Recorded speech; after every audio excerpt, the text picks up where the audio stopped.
बहुत समय पहले की बात है। एक शीतलपुर नाम के गांव में एक भोलू नाम का लड़का रहता था। भोलू गरीब घर से था। उसके पास ना तो कोई जमीन थी खेती करने के लिए और ना ही अच्छा सा घर, और गर्मियां भी अपना कहर दिखा रही थी। भोलू दूसरों के घर मजदूरी करके अपने घर का गुजारा करता था, लेकिन भोलू को मजदूरी करने के भी बहुत ही कम पैसे मिलते थे। अजी, आप कोई अच्छा सा काम क्यों नहीं करते हैं? हमारे घर में राशन भी नहीं है और गर्मियां भी बहुत तेज पड़ रही हैं। अब हमारा पंखा भी खराब हो गया है और इतनी गर्मी में जीना मुश्किल हो गया है। हम तो जैसे तैसे करके गर्मियां बिता लेंगे, लेकिन अभी हमारे बच्चे छोटे हैं, ये इतनी गर्मी सहन नहीं कर पाएंगे।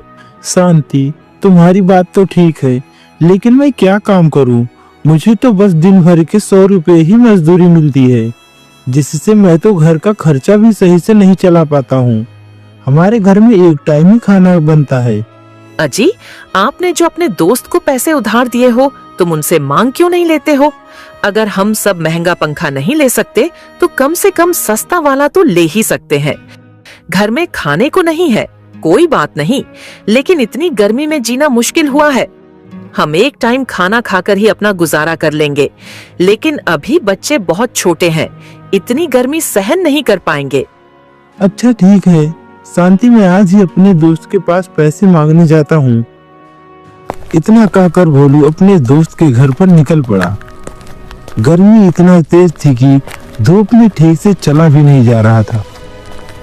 भगवान, पता नहीं मेरी मुसीबत कब खत्म होगी। इतनी गर्मी में तो जीना मुश्किल हुआ है। एक तो घर में खाने के लिए राशन भी नहीं है और कहीं कोई अच्छा काम भी नहीं मिल रहा है कि जिसको करके मैं घर का अच्छे से गुजारा कर सकूं और अपने घर में पंखा भी लगवा सकूं। जाता हूँ, देखता हूँ गोपाल के पास, क्या पता गोपाल मेरी मदद कर दे। अरे भाई भोलू, तुम यहाँ, बताओ क्या बात है? इतनी गर्मी में तुम्हारा कैसे आना हुआ? अरे भाई गोपाल, क्या बताऊं, घर पर बहुत ही मजबूरी है। घर में खाने के लिए राशन भी नहीं है और मुझे अपने घर में पंखा भी लगवाना है। मेरे समझ में नहीं आ रहा है मैं क्या करूं। क्या तुम मेरे से जो पैसे लिए थे मुझे दे सकते हो? मुझे अपने घर में एक छोटा सा पंखा लगवाना है। अभी हमारे बच्चे बहुत छोटे हैं, वह इतनी गर्मी सहन नहीं कर पाएंगे। अरे भाई भोलू, मैं तुम्हारे पैसे दे तो देता, लेकिन अभी मेरा काम ठीक से चल नहीं रहा है और मेरा भी हाल तुम्हारे जैसा हुआ है। तुम कुछ दिन रुक जाओ, मैं तुम्हारे पैसे लौटा दूंगा। तभी वहाँ गोपाल की पत्नी आ जाती है और बोली, अरे तुम भोलू भाई साहब का पैसा क्यों नहीं दे देते हो? इनके घर में खाने को नहीं है और अभी इनके बच्चे भी बहुत छोटे हैं, और तुम्हें तो पता ही है कि अभी कितनी गर्मी पड़ रही है। कम से कम अपने लिए कोई छोटा सा पंखा ही खरीद लेंगे। भाई साहब, मेरे पास बस 90 रुपए हैं, आप इनको ले लो और मैं कुछ दिनों में ही बाकी के 10 भी लौटा दूंगी। तभी रूपा कुछ पैसे भोलू को दे देती है। भोलू गोपाल के घर से पैसे लेकर आ रहा था, तभी उसे रास्ते में अपने दोस्त शेखर की याद आ जाती है। अरे मैं तो अपने दोस्त शेखर को भूल ही जा रहा था, क्यों न मैं शेखर से जाके कुछ मदद मांगू। तभी भोलू शेखर के घर चला जाता है। भोलू शेखर के घर जाकर जोर जोर से दरवाजे से आवाज लगाने लगता है। अरे भाई शेखर, कहाँ हो? जरा बाहर आओ। कुछ देर बाद शेखर बाहर आता है। अरे भाई बोलो, तुम यहाँ, बताओ क्या बात है? आज बड़े दिन बाद आए हो। भाई शेखर, मैं तुमसे थोड़ी मदद मांगने आया हूँ। मेरे घर पर मेरे छोटे छोटे बच्चे भूखे हैं और ऊपर से इतनी गर्मी में तो जीना हराम हो गया है। मुझे कुछ पैसों की जरूरत है, क्या तुम मेरी मदद कर सकते हो? देखो भाई भोलू, मैं तुम्हारी मदद तो कर दूंगा, लेकिन तुम मेरे पैसे कैसे लौटाओगे? तुम्हारे पास तो कोई अच्छा सा काम भी नहीं है। हाँ भाई शेखर, तुम्हारी बात सही है, मेरे पास कोई अच्छा सा काम नहीं है, लेकिन मैं फिर भी तुम्हारे पैसे जल्दी से जल्दी लौटाने की कोशिश करूंगा। भाई भोलू, तुम पहले कोई अच्छा सा काम पकड़ लो, फिर मैं तुम्हें पैसे दे दूंगा। मैं तुमको पैसे दूंगा तो, लेकिन तुम मुझे लौटा नहीं पाओगे, मुझे मालूम है, इसलिए मैं तुम्हें पैसे नहीं दूंगा। शेखर भोलू को पैसे देने से साफ साफ मना कर देता है और भोलू उदास मन से अपने घर चला आता है। भोलू का गिरा हुआ मन देखकर शांति बोली, अजी क्या हुआ, आप इतने उदास क्यों हैं? अरे शांति, मैं क्या बताऊं, मैं अपने दोस्त गोपाल के पास पैसे मांगने गया था, लेकिन उसने भी मुझे पूरे 100 रुपए नहीं दिए। 10 अभी भी बाकी है, बस 90 ही मिले मुझे। इतने पैसों में तो कोई पंखा भी नहीं मिलेगा। अजी आप इतना निराश मत होइए, मैं 200 रुपए रखी हूँ, आप इन 200 रुपए को लेकर जाओ, कोई सस्ता सा पंखा ले आओ। शांति 200 रुपए निकाल कर भोलू को देती है। भोलू के पास अब 290 रुपए हो गए थे। भोलू 290 रुपए लेकर पंखे लेने चला जाता है। अरे सेठ जी, एक पंखा दिखाना, कोई सस्ता सा। अरे भाई, 300 रुपये से नीचे कोई पंखा नहीं है। मुझे 300 वाला पंखा दे दो, मैं तुम्हें 10 रुपए 2-4 दिन में लौटा दूंगा। हम ऐसे कंगाल को उधार नहीं देते, कौन पीछे पीछे फिरे। जाओ अपनी राह लो, 1 घंटा खराब करवा दिया, जेब में 290 रुपये ली हो और पंखा लेने चला है 300 रुपये वाला। बेचारा सेठ की बात सुनकर निराश होकर घर की ओर निकल जाता है। रास्ते में वह सोचते जाता है, कितनी हैरानी की बात है, मैं सारा दिन काम करता हूँ फिर भी घर में कोई आराम का साधन नहीं है। गर्मी में गर्मी से परेशान और सर्दी में सर्दी से परेशान रहते हैं और ना ही कभी पेट भर खाना मिल पाता है। ऐसी जिंदगी जीने से क्या फायदा जब मैं अपने बच्चों को सुख नहीं दे सकता। बेचारी शांति ने घर से निकलते समय कहा था कि पंखा जरूर ले आना। अब मैं क्या जवाब दूंगा उसको। बेचारी मेरी वजह से कितनी परेशानियों का सामना कर रही है। अब मैं क्या करूं, कहाँ जाऊं? तभी भोलू की नजर एक बुढ़िया पर पड़ी जो एक पेड़ के नीचे बैठी थी और आसमान की तरफ देख रही थी। भोलू को उस बुढ़िया पर तरस आ जाता है। भोलू कुछ दूर जाता है और सोचने लगता है, कितना बुरा हूँ, मैं उस बेचारी बुढ़िया की मदद ना कर सका। बेचारी बुढ़िया पता नहीं कुछ खाई भी है या नहीं।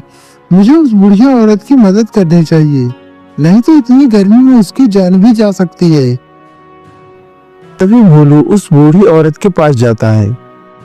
बूढ़ी अम्मा, तुम इतनी गर्मी में यहाँ क्या कर रही हो और तुम इतना परेशान क्यों लग रही हो? अरे बेटा, मैं एक सूदखोर से ब्याज पर कुछ पैसे ली थी और कुछ दिनों बाद ही मेरी पति की मृत्यु हो गई, इसलिए मैं उस सूदखोर के पैसे वापस नहीं लौटा पाई और वो सूदखोर मुझे मेरे घर से निकाल दिया और मेरा घर ले लिया और बोला, जब पैसे दोगी तो तुम्हारा घर वापस कर दूंगा। बूढ़ी औरत का दुख सुनकर भोलू को उस पर दया आ जाता है। माँ जी, तुम चिंता मत करो, मैं तुम्हारी मदद करूंगा। अरे बेटा, तुम मेरी क्या मदद करोगे? तुम्हारे कपड़े तो खुद ही तुम्हारा हल बता रहे हैं।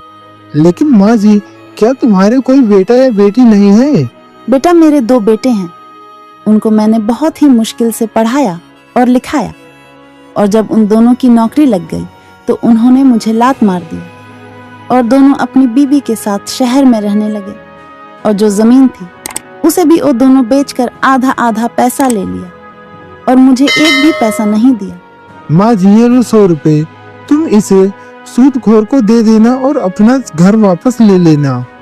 इतनी गर्मी में कम से कम तुम्हारे पास रहने के लिए घर तो हो जाएगा।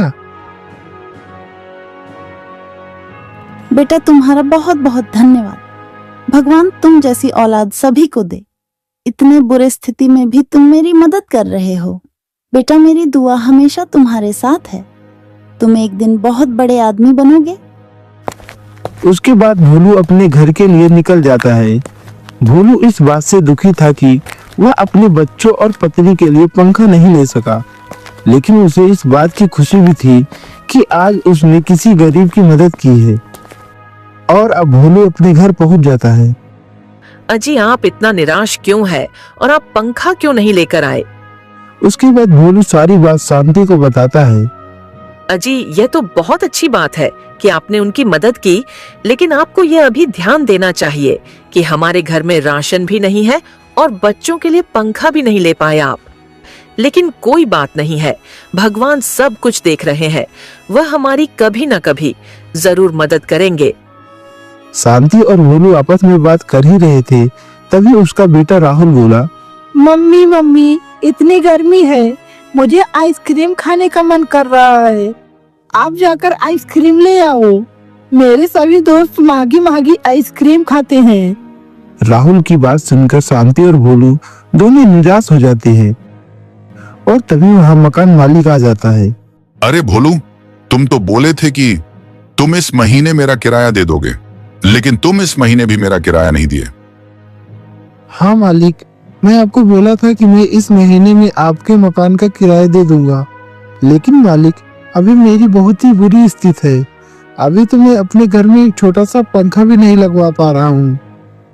मेरे छोटे छोटे बच्चे हैं, वो इतनी गर्मी सहन नहीं कर पा रहे हैं। आप मुझे कुछ दिन का समय दे दो, मैं तुम्हारे सारे पैसे चुका दूंगा। मैं तुम्हारा यही बहुत दिन से सुनते आ रहा हूँ। आज कुछ नहीं, अगर आज तुम मेरे मकान का किराया नहीं चुकाओगे तो मैं आज ही तुम सबको इस घर से बाहर कर दूंगा। मालिक ऐसा मत करो, मेरे छोटे छोटे बच्चे हैं, इतनी गर्मी में मैं अपना परिवार लेकर कहाँ जाऊंगा। आप मुझे कुछ दिन का समय दे दो, मैं तुम्हारे एक एक पैसे चुका दूंगा। मालिक, अभी हमारी बहुत खराब स्थिति है, आप हम दोनों को कुछ दिन का समय दे दो, हम दोनों पैसे इकट्ठा करके आपके मकान का किराया चुका देंगे। शांति और भोलू के इतना गिड़गिड़ाने के बाद भी मकान मालिक नहीं मानता है और उन दोनों को धक्के मार के घर से बाहर निकाल देता है। अब भोलू को समझ में नहीं आ रहा था कि वह अपने परिवार को लेकर कहाँ जाए। अजी, अब हम सब कहाँ जाएंगे? हमारे पास अब तो रहने के लिए घर भी नहीं है और इतनी ज्यादा गर्मी में हम कहाँ रहेंगे? हमारे बच्चे तो गर्मी से मर जाएंगे। हाँ जी, अब तो मेरे भी समझ में नहीं आ रहा है कि हम सब कहाँ जाएंगे। अब तक तो हमारे पास केवल गर्मी की मुसीबत थी, लेकिन अब हमारे पास घर भी नहीं है। हम अपने बच्चों को कहाँ रखेंगे? और तो और गर्मी भी खूब तेज है। अजी, क्यों ना हम अमित भाई साहब के घर चलते हैं? वह तो आपके जिगरी दोस्त हैं, क्या पता वह हमारी कुछ मदद कर दे। शांति, तुम ठीक कहती हो, चलो हम सब चलते हैं अमित के घर। उसके बाद भोलू अपना परिवार लेकर अमित के घर चला जाता है। भोलू अमित का दरवाजा खटखटाता है और कुछ देर बाद अमित घर से बाहर आता है। अरे भाई भोलू, तुम यहाँ, बताओ क्या बात है? इतनी गर्मी में तुम अपना परिवार लेकर कहाँ जा रहे हो? भाई अमित, क्या हम सब आपके घर में एक दिन बिता सकते हैं? हमारा घर मकान मालिक ने छीन लिया। हमने कुछ दिनों से उनके मकान का किराया नहीं दिए हैं। बस आज का दिन तुम अपने घर में रख लो, मैं कल ही कहीं दूसरा मकान ढूंढ लूंगा। अरे भाई भोलू, मैं तुम्हें अपने घर में रख तो लेता, लेकिन तुम्हारी भाभी नाराज हो जाएगी और मैं अपनी पत्नी को नाराज नहीं करना चाहता हूँ, इसीलिए तुम कोई और घर ढूंढ लो। इतना बोलकर अमित घर में चला जाता है और भोलू कुछ कहने ही वाला था, तब तक अमित ने अपने घर का दरवाजा बंद कर लिया। अजी, कौन था बाहर? अरे वही मेरा दोस्त भिखारी भोलू आया था, बोल रहा था मुझे अपने घर में 2 दिन रहने दो। अजी, भोलू साहब तो आपके जिगरी मित्र हैं, फिर आपने उनकी मदद क्यों नहीं की? वह तो हर बार आपकी मदद करते थे। अजी, कैसा मित्र? कहाँ का मित्र? वह मेरा कोई मित्र नहीं है। मैं तभी तक दोस्ती रखता हूँ जब तक मुझे सामने वाले से फायदा हो, और अब उसके पास न तो घर है और न ही काम, तो ओम मेरा दोस्त कैसा? अजी, भगवान से थोड़ा तो डरिए। आखिरकार उन्होंने भी तो तुम्हारे बुरे वक्त में तुम्हारी मदद की थी। देखो, तुम मेरा दिमाग मत खराब करो। जाओ चुपचाप फ्रिज से मेरे लिए लस्सी लेकर आओ। अमित आराम से अपने घर में बैठकर गर्मी में लस्सी का मजा ले रहा था और इधर भोलू का परिवार तपती गर्मी से लड़ रहे थे। भोलू सब जगह से हार कर एक पेड़ के नीचे बैठ जाता है। देखो जी, आप बहुत दोस्त दोस्त करते थे। आज जब हमारे ऊपर मुसीबत आई है तो कोई भी हमारी मदद नहीं कर रहा है। हमने अमित भाई साहब की कितनी मदद की थी जब उनके पास रहने खाने को कुछ नहीं था। भाग्यवान, तुम सही कह रही हो। अब तो हमें इसी पेड़ के नीचे ही कुछ दिन बिताना पड़ेगा। पिताजी, मुझे बहुत तेज की गर्मी लग रही है। उसके बाद भोलू और भोलू का परिवार उसी पेड़ के नीचे रात बिताते हैं। दूसरे दिन भोलू अपने सेठ के यहाँ काम पर जाने की सोचता है। शांति, मैं सेठ के यहाँ जाता हूँ काम करने के लिए। तुम देखो कहीं आसपास थोड़ा खाना मिले तो राहुल को खिला देना, ये कल से कुछ नहीं खाया है। ठीक है जी, मैं राहुल के लिए कहीं से खाना लाती हूँ। इतना बोलकर भोलू कड़कड़ाती धूप में सेठ के यहाँ काम करने चला जाता है। और इधर शांति के पास जो थोड़े से पैसे थे उससे शांति राहुल के लिए खाना ले आती है। जब भोलू सेठ के घर पहुंचा तो देखा कि सेठ ने उसकी जगह पर किसी दूसरे आदमी को काम करने के लिए रख लिया था।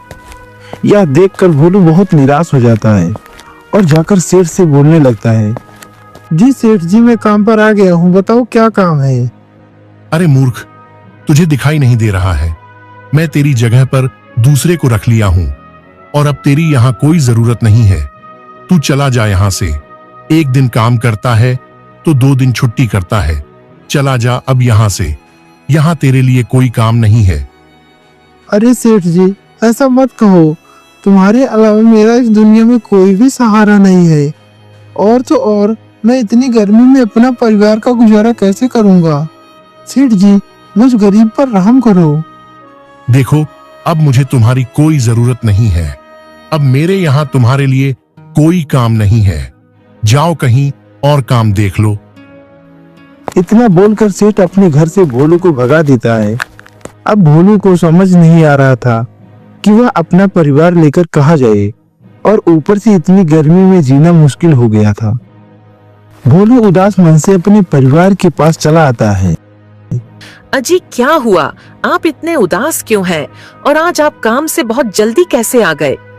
अरे शांति, क्या बताऊं, मेरे तो कुछ समझ में नहीं आ रहा है। ये जिंदगी पता नहीं हमारे साथ क्या करना चाहती है।